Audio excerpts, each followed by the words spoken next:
o profeta bíblico é um poeta.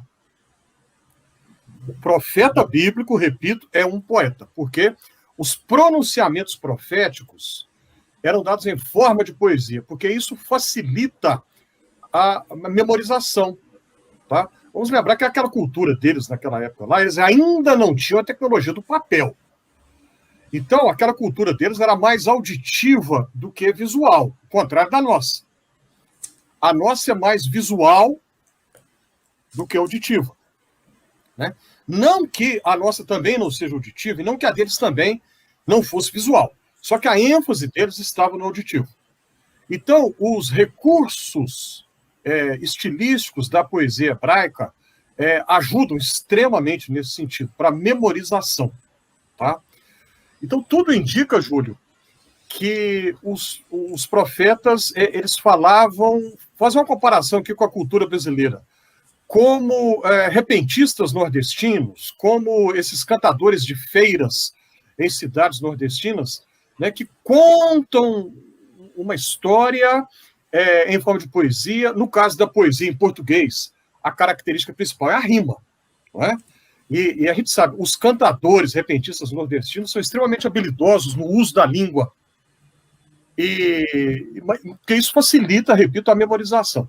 No caso dos profetas bíblicos, que usavam os recursos da poética hebraica, conforme eu acabei de falar, para facilitar o povo a compreender e guardar, nós temos referências no Antigo Testamento a grupos de profetas ou escolas de profetas que eles tinham discípulos. E aquilo foi preservado por escrito também. Tá? É por isso que, quando a gente está lendo os livros dos profetas, nem sempre é fácil a gente determinar quando que encerra um pronunciamento profético, quando começa outro. Às vezes a gente está lendo e parece que muda de assunto assim, um segundo para o outro muda de assunto. Por quê? Porque eles refletem a tradição oral anterior ao texto escrito. Tá? Agora, detalhes do que você perguntou, Júlio, ninguém sabe. O que nós sabemos é o que a gente eu acabei de dizer aqui.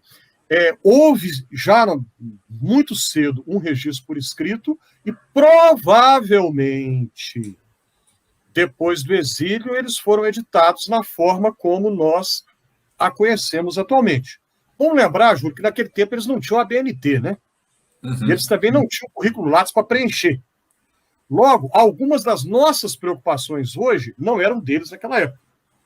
Né? Então, é o que a gente pode dizer, é o conhecimento que se tem a respeito daquilo que você perguntou. Espero ter ajudado.